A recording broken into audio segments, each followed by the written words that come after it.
आशुतोष शशांक शेखर चंद्रमौल चिदंबरा कोटि कोटि नमाम शंभु कोटि नमन दिगंबरा।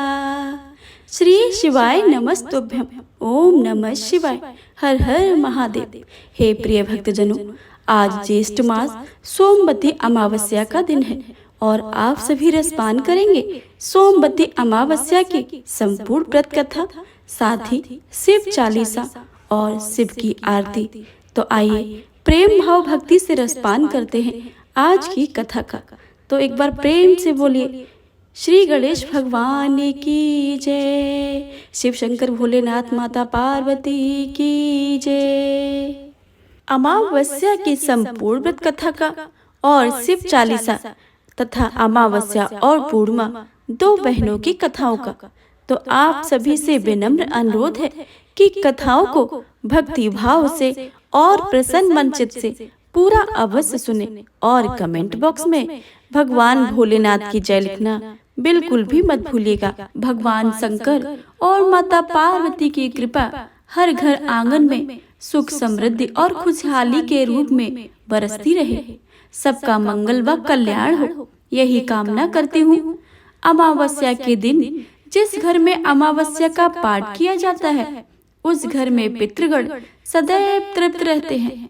तो आइए पूरे भक्ति भाव से और प्रसन्न मन चित्त से हाथ में पुष्प लेकर अमावस्या की संपूर्ण कथा का रसपान करते हैं। तो प्रेम से बोले गौरी पुत्र गणेश भगवान की जय, शिव शंकर भोलेनाथ की जय। ओम नमो नारायण। एक साहूकार के 7 बेटे और 7 ही बहुओं के साथ एक बेटी थी। साहूकार के घर हर रोज एक जोगी आता था जिसे साहूकार की बहू भिक्षा देती थी। जब साहूकार की बेटी भिक्षा देने आती तो वह उससे भिक्षा नहीं लेता था और कहता था, तेरे भाग में सुहाग की जहाँ दुहाग है। लड़की को उस जोगी की बात बहुत बुरी लगती थी और एक दिन वह अपनी माँ से रोते रोते जोगी की बात बताती है। सारी बातें सुनकर माँ कहती है कि कल जब जोगी आएगा तब मैं उसकी बात सुनती हूँ कि वह क्या कहता है और क्यों कहता है। अगले दिन फिर साधु महाराज आते हैं तो साहूकारनी छिप कर बैठ जाती है और लड़की को भिक्षा देने भेजती है। जोगी उससे भिक्षा नहीं लेते हैं और फिर वही बात दोहराते हैं कि तेरे भाग में सुहाग की बजाय दुहाग लिखा है। लड़के की माँ बाहर निकल कर आती है और साधु से कहती है कि एक हम तुम्हें भिक्षा देते हैं और तू ही हमें गाली देता है। साधु कहते हैं कि मैं गाली नहीं दे रहा हूँ, मैं तो सच बात कह रहा हूँ। वही कह रहा हूँ जो इसके भाग्य में लिखा है, मैं वही आपको सच बता रहा हूँ। सारी बातें सुनने के पश्चात लड़की की माँ कहती है कि जब तुम्हें सारी बातें पता है तो इससे बचने का कुछ उपाय भी पता होगा, यह बता दीजिए। तो साधु महाराज जी कहते हैं कि 7 समुंदर पार एक धोबन रहती है जिसका नाम सोना है। वह अमावस्या का व्रत करती है। अगर वह आकर इसे फल दे दे तभी इसका दुहाग टल सकता है, अन्यथा विवाह के समय सर्प काटने से इसके पति की मृत्यु हो जाएगी। सारी बातें सुनकर माँ रोने लगी और सोना धोबन की तलाश में निकल गई। चलते चलते रास्ते में तेज धूप पड़ रही थी, जिससे बचने के लिए वह एक पीपल के वृक्ष के नीचे बैठ गई। उसी वृक्ष पर एक गरुड़ के बच्चे अपने घोंसले में थे। एक सांप आया और गरुड़ के बच्चे को खाने के लिए दौड़ा, लेकिन साहूकारनी ने उस सांप को मारकर बच्चों की रक्षा की। कुछ देर के बाद गरुड़नी आई और सब जगह खून देखकर साहूकारनी को चोट से मारने लगी। साहूकारनी बोली कि मैंने तो आपके बच्चों की रक्षा की है। एक सर्प आया था बच्चों को मारने के लिए और तुम मुझे ही मार रही हो। सारी बातें जानने पर गरुड़नी बोली कि तुमने मेरे बच्चों की रक्षा की है, इसलिए मांगो, क्या चाहती हो तुम। साहूकारनी गरुड़नी से कहती है कि मुझे 7 समुंदर पार सोना धोबिन के यहाँ छोड़ दो, और गरुड़नी ने वैसा ही किया। जब साहूकारनी वहां पहुंची तो लेकिन सोचने लगी कि मैं कैसे मनाऊं। सोना धोबिन की तो 7 बहुएं थी, लेकिन घर को काम करने के लिए सदा आपस में लड़ती झगड़ती रहती थी। रात को जब सो जाती थी तो साहूकारनी आती थी और चुपके से सारा काम करके उजाला होने से पहले चली जाती थी। सारी बहुएं भी आपस में यह सोचती थी कि कौन सी बहू तो है जो सारा काम कर देती है, लेकिन एक दूसरे से पूछने की हिम्मत ही नहीं होती थी। काम करने की बात सोना धोबिन ने भी देखा कि आजकल बहुएं लड़ती भी नहीं है और घर का सारा काम भी हो जाता है। सोना धोबिन ने सारी बहुओं को बुलाया और पूछा कि आजकल तुम लड़ती भी नहीं हो और घर का सारा काम कौन करता है। बहुएं सास से झूठ कहती हैं कि लड़ाई करने से क्या फायदा है, इसलिए हम मिलकर सब काम कर लेती हैं। सोना धोबिन को अपनी बहुओं की बातों पर विश्वास नहीं होता, तो वह रात में जगकर वह स्वयं शख्स देखती है कि कौन काम कर जाता है। रात होने पर सोना धोबिन छिपकर बैठ जाती है कि देखूं कौन सी बहू काम करती है। रात हुई तो वह देखती है कि एक औरत चुपके से घर में घुस आती है और वह देखती है कि उसने घर का सारा काम कर दिया और जाने की तैयारी में है। जैसे ही साहूकारनी जाने लगती है तो सोना धोबिन उसे रोकती है और पूछती है कि तुम कौन हो और क्या चाहती हो। साहूकारनी कहती है कि पहले तुम मुझे वचन भरो, तब मैं बताऊंगी। वह वचन भरती है। तब साहूकारनी कहती है कि मेरी एक बेटी है जिसके भाग्य में दुहाग लिखा है, लेकिन तुम अमावस्या का व्रत करती हो तो मेरे साथ चलकर उसे सुहाग दे दो। सोना धोबिन वचन से बंधी है तो साहूकारनी के साथ चलने को तैयार हो जाती है। जाते हुए सोना धोबिन अपने बेटे व बहुओं से कहती है कि मैं इस औरत के साथ इसकी बेटी को सुहाग देने जा रही हूँ, लेकिन अगर मेरे पीछे तुम्हारे पिताजी मर जाएं तो उन्हें तेल के कूप में डालकर रख देना। सोना धोबिन साहूकारनी के घर जाती है। साहूकारनी अपनी बेटी का विवाह करती है तो फेरों के समय सोना धोबिन कच्चा करवा दूध और तार लेकर बैठ जाती है। कुछ समय के बाद सर्प आया और दूल्हे को डसने लगा, तो सोना धोबिन ने करवा आगे करके तार से सांप को बांध दिया और सांप मर गया।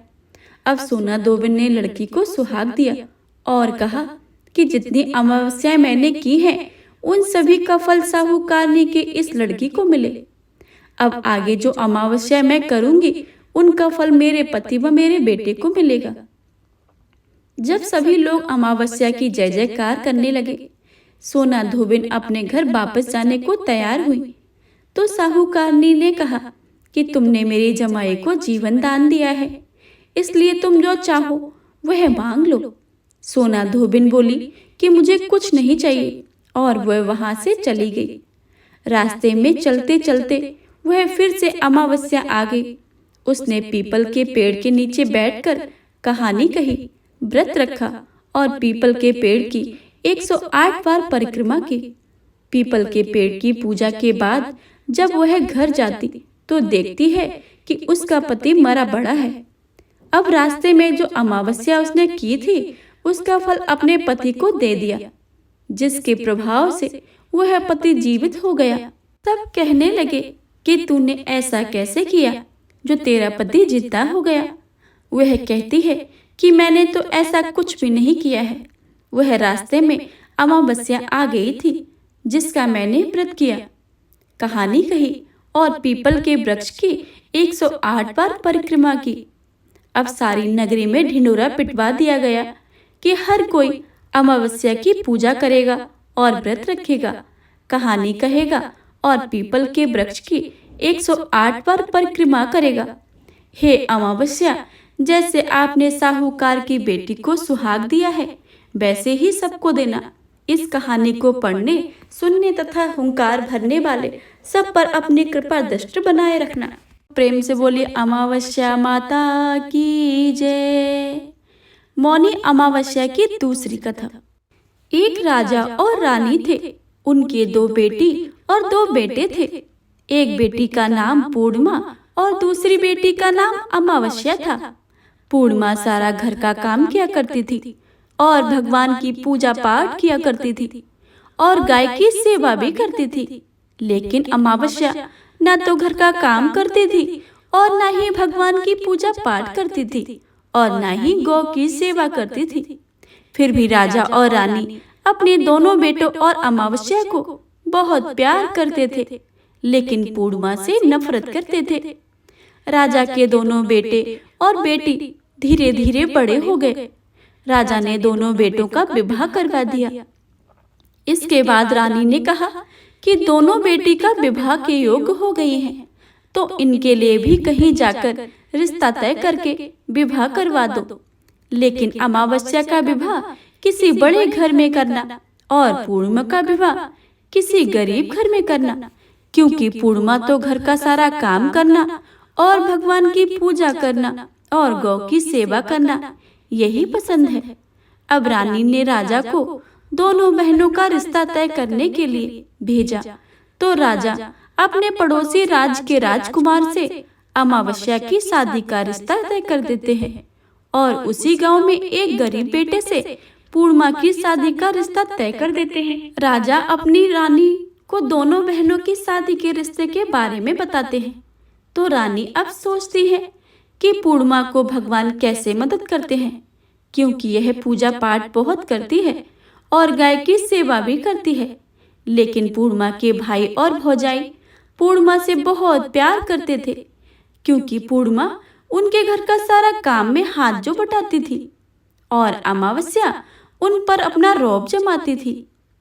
राजा इसके कुछ दिनों के बाद ही उनका विवाह करवा देते हैं और जब राजा अपनी रानी से उन दोनों बेटियों को विदाई करने देते हैं, तब अमावस्या को विदाई में बहुत सारी धन दौलत देते हैं और पूर्णिमा को कुछ भी नहीं देते हैं। इसके बाद दोनों बहनें अपने अपने ससुराल चली जाती हैं। अब एक दिन अमावस्या ने अपने घर में शिव चर्चा रखी, जिसमें उसने पूरे गांव वालों को अपने घर बुलाया, लेकिन पूर्णिमा को नहीं बुलाया। जब गांव की औरतें अमावस्या से कहने लगी कि यहाँ जो हो रही है, तब पूर्णिमा अपने दरवाजे के बाहर बैठ जाती है और उन औरतों से पूर्णिमा से कहा कि तुम्हारी बहन ने शिव चर्चा रखी है, तुम नहीं चलोगे क्या? पूर्णिमा ने कहा कि मुझे तो बुलाया ही नहीं, मैं कैसे चल सकती हूँ? औरतों ने कहा कि बुलाया नहीं तो क्या हुआ, वह तो भगवान की शिव चर्चा है, तुम चलो हमारे साथ। पूर्णिमा उन औरतों की बात मानकर उनके साथ चली गई। जब अमावस्या की नजर पूर्णिमा पर पड़ी, तो अमावस्या ने गुस्से में आकर पूर्णिमा से कहा कि तुम यहाँ कैसे चली आई हो, तुम्हें तो मैंने बुलाया ही नहीं। खैर कोई बात नहीं है, तुम आ ही गई हो तो चुपचाप बैठे रहना और इधर उधर मत घूमना। इस तरह से अमावस्या ने पूर्णिमा की गरीबी का मजाक उड़ाया।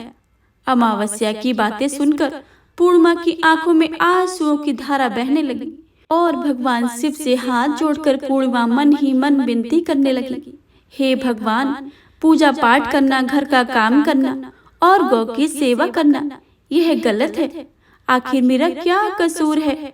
आप सब कृपा करेंगे तो मुझ पर। पूर्णिमा बारंबार भगवान से यही कहती रही। जितने में शिव चर्चा पूरी हो गई। अब अमावस्या भगवान का प्रसाद बांटने लगी, तो उसने सभी को प्रसाद दिया, लेकिन पूर्णिमा को नहीं दिया। पूर्णिमा बेचारी प्रसाद के बिना ही घर लौटने लगी, तो रास्ते में उसने सोचा कि बच्चे प्रसाद मांगेंगे तो मैं उन्हें क्या कहूँगी। उसने सोचा कि मैं अपने मायके अपने भाई और भौजाई के यहाँ जाऊंगी और वहां से बच्चों के लिए कुछ लेकर आ जाऊंगी। ऐसा सोचते ही वह अपने घर आ गई और उसने अपने पति और बच्चों से कहा कि मैं अपने मायके जा रही हूँ।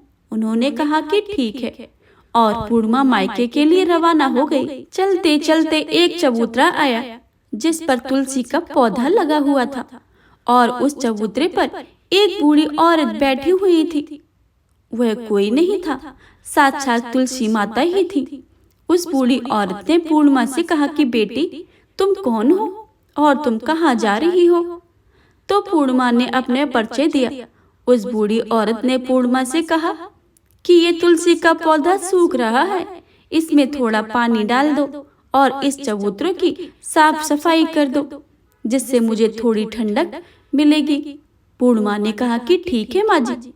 उसने तुलसी में पानी डाला और चबूतरे की साफ सफाई की और उस बूढ़ी औरत को भी नहला दिया, उसके पैर धोए और कहा कि और क्या काम है माँ जी। उसने कहा कि कुछ नहीं है, अब तुम जाओ और वापस आते समय मुझसे मिलकर जाना। पूर्णिमा ने कहा कि ठीक है माँ, और वह वहां से रवाना हो गई। तो चलते चलते आगे एक शिव चबूतरे पर बैठे हुए थे और कोई और नहीं, साक्षात भगवान महादेव ही थे। उन्होंने पूर्णिमा से कहा कि बेटी तुम कौन हो और कहाँ जा रही हो। पूर्णिमा ने अपना परिचय दिया। फिर उस बूढ़े बाबा ने पूर्णिमा से कहा कि इस चबूतरे और इस मंदिर की साफ सफाई कर दो। बेटी पूर्णिमा ने कहा कि ठीक है बाबा, और उसने चबूतरे और मंदिर की साफ सफाई की और पूजा पाठ की और उस बूढ़े बाबा को नहला दिया और कहा कि बाबा कुछ काम है। बाबा उस बूढ़े ने कहा कि नहीं बेटी, कुछ काम नहीं है, अब तुम जाओ और वापस समय मुझसे मिलकर जाना। पूर्णिमा ने कहा कि ठीक है बाबा, और वह वहां से रवाना हुई और आगे चलते चलते काली माता का मंदिर मिला। वहां भी एक बूढ़ी औरत चबूतरे पर बैठी हुई थी। वह बूढ़ी औरत ने पूर्णिमा से कहा कि तुम कौन हो बेटी और कहाँ जा रही हो। पूर्णिमा ने अपना सारा परिचय बता दिया और उस बूढ़ी औरत ने पूर्णिमा से कहा कि बेटी यहाँ सब पूजा पाठ करने तो आते हैं, लेकिन मंदिर की साफ सफाई कोई नहीं करता है, इसलिए इस चबूतरे की और मंदिर की साफ सफाई कर दो। पूर्णिमा ने कहा कि ठीक है माँ जी। तब पूर्णिमा ने मंदिर और चबूतरे की साफ सफाई की और पूजा पाठ की और माता का श्रृंगार किया और उस बूढ़ी औरत को नहला धुला दिया और बूढ़ी औरत के पैर दबाए। तब पूर्णिमा ने कहा कि माँ जी कुछ काम है। तो माँ जी ने कहा कि नहीं बेटा, अब कुछ काम नहीं है, अब तुम जाओ और वापस आते समय मुझसे मिलकर जाना। पूर्णिमा ने कहा कि ठीक है माँ जी। इसके बाद वे वहां से रवाना हुई और थोड़े आगे चलते चलते एक नदी के किनारे एक बूढ़ी औरत बैठी हुई थी। वह साक्षात गंगा मैया थी। उस बूढ़ी औरत ने कहा कि तुम कौन हो बेटी और कहाँ जा रही हो। पूर्णिमा ने अपना परिचय दिया।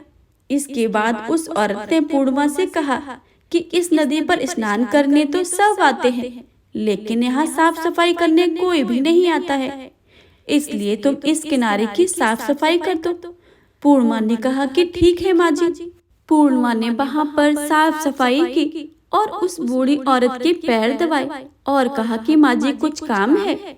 माँ जी ने कहा कि नहीं बेटा, कुछ काम नहीं है, अब तुम जाओ और वापस आते समय मुझसे मिलकर जाना। इसके बाद पूर्णिमा नाव में तैरने लगी तो नाव फूलों से सजी हुई थी।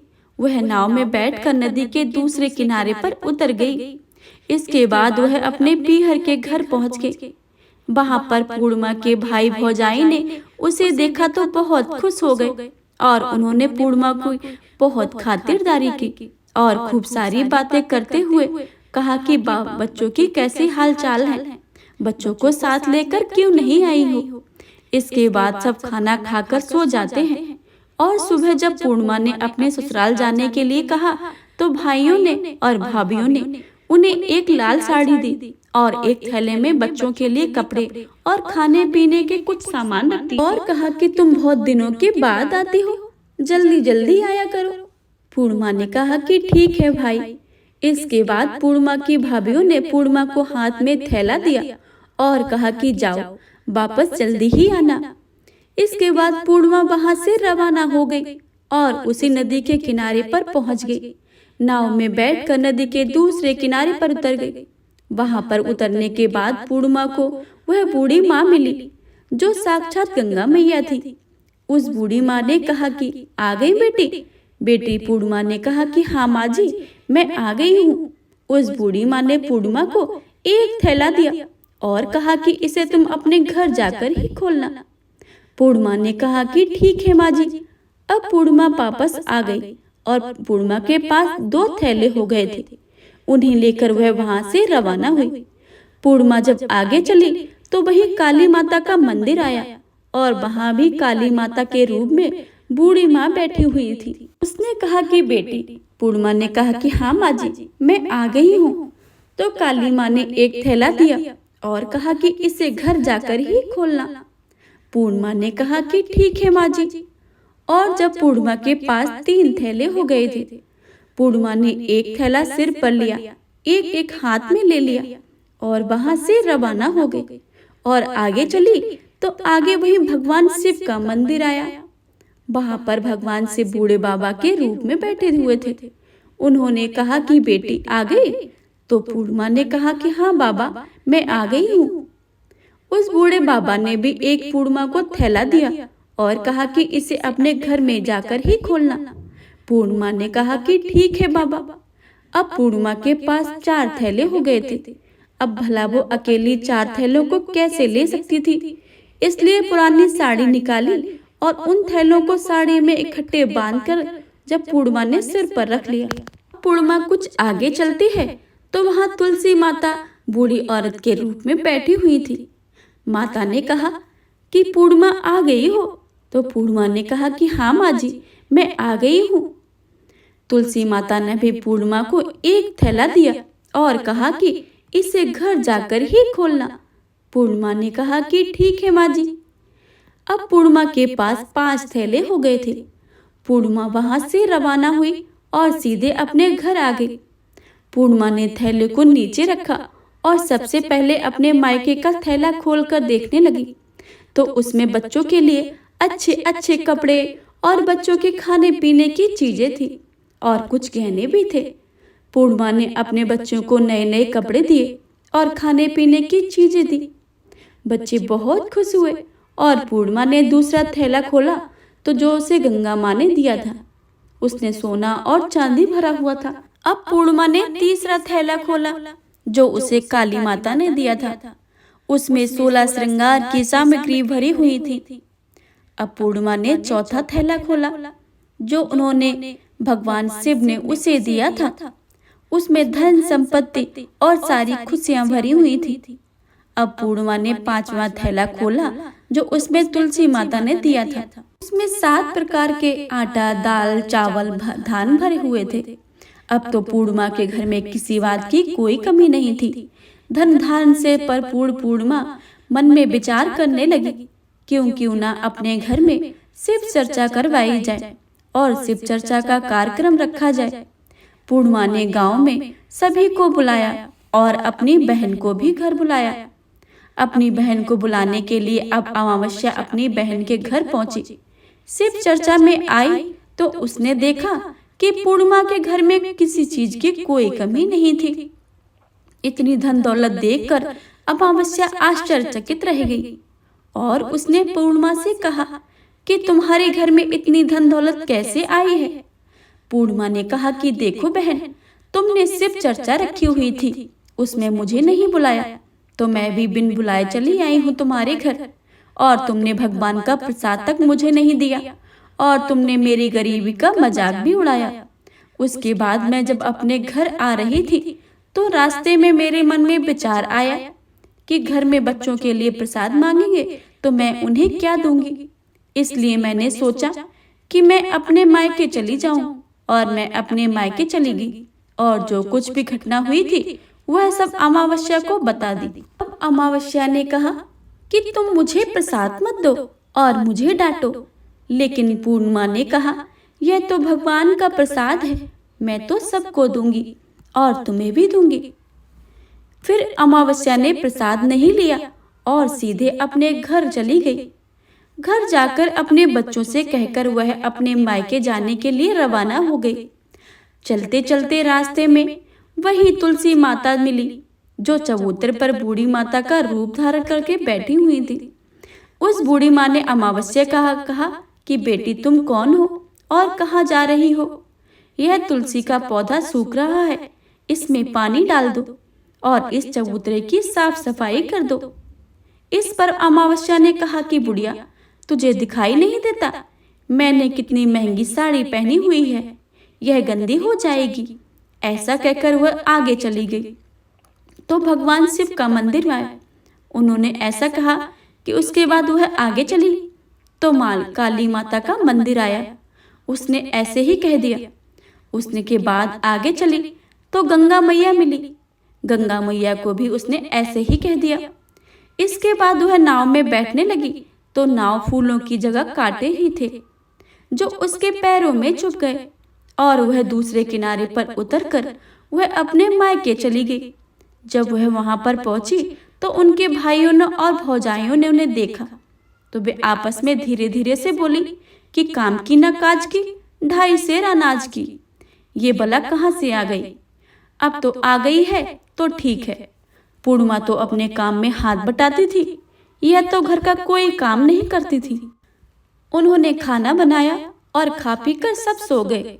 अमावस्या सुबह उठी और अपनी भौजाई से कहा कि मैं अपने ससुराल जा रही हूँ। तो उन्होंने कहा कि ठीक है जाओ। अमावस्या बोली, पूर्णिमा को तो तुमने एक थैला दिया था और मुझे कुछ नहीं दोगे? भौजाई ने कहा कि तुम घर जाओ, थैला तुम्हारे घर पहुंच जाएगा। फिर वह वहां से रवाना हुई और नदी के किनारे आकर नाव में बैठकर दूसरे किनारे पर पहुंची। वहां गंगा मैया बूढ़ी माता का रूप धारण करके बैठी हुई थी। बूढ़ी माँ ने कहा कि आ गई हो बेटी? अमावस्या ने कहा हाँ, तुमने पूर्णिमा को एक थैला दिया था और मुझे कुछ नहीं दोगी? बूढ़ी माता ने कहा कि तुम अपने घर जाओ, थैला तुम्हारे घर पहुंच जाएगा। इसके बाद काली माता का मंदिर आया और उन्होंने भी ऐसा ही कह दिया। इसके बाद भगवान शिव का मंदिर आया तो उन्होंने भी ऐसा ही कह दिया। इसके बाद तुलसी माता आई तो उन्होंने भी ऐसा ही कह दिया। इसके बाद जब वह अपने घर पहुंची तो आंगन में 5 थैले रखे हुए थे। अमावस्या ने अपने मन में सोचा कि आज तो मैं निहाल हो जाऊंगी। उसने जल्दी जल्दी से सभी थैले को खोला तो उसमें किसी में मिट्टी तो किसी में पत्थर तो किसी में कंकड़, किसी में कोयला तो किसी में सांप बिच्छू भरे हुए थे। यह सब देखकर उसने अपना सर पकड़कर कहने लगी, हे भगवान, मुझे मायके में भी कुछ नहीं मिला है और इन थैलों में भी कुछ नहीं मिला है।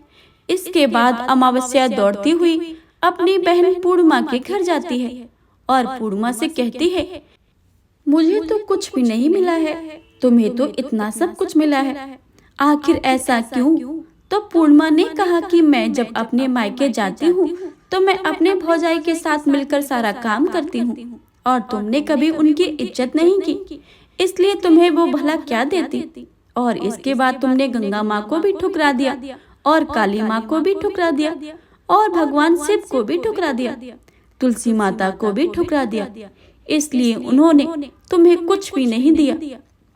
अमावस्या बोली, बहन मुझे माफ कर दो, मैंने सदा तुम पर अत्याचार ही किए हैं। कुछ नहीं मिला तो कोई बात नहीं, मैं भगवान की भक्ति करके सब कुछ प्राप्त कर लूंगी। इसका रहस्य बताओ। तो पूर्णिमा ने कहा कि तुम 3 सूत्र ले आना। पहले सूत्र में दया मांगना और दूसरे सूत्र में चर्चा करना और तीसरे सूत्र में 108 बार ओम नमः शिवाय का जाप करना। बहन, भगवान ने जो 3 सूत्र दिए हैं इनका अपने हृदय में वास करना। मैंने सच्चे मन से भगवान की पूजा पाठ की है, इसलिए मेरे पास कुछ नहीं था, फिर भी मुझे भगवान ने सब कुछ दिया है और तुम्हारे पास जो सब कुछ था वह सब कुछ खत्म हो गया है। इसके बाद अमावस्या अपने घर गई और भगवान की पूजा पाठ करने लगी और भगवान शिव से माफी मांगने लगी और गौ सेवा करने लगी, दूसरों की मदद करने लगी। हे अमावस्या माता, जैसे आपने पूर्णिमा और अमावस्या की सहायता की है, वैसे ही आप सभी भक्तों की करना। इस कहानी को सुनने वाले, कहने वाले, पढ़ने वाले और हुंकार भरने वाले सब पर अपनी कृपा बनाए रखना। तो प्रेम से बोलिए अमावस्या माता की जय, भगवान भोलेनाथ, माता पार्वती की जय।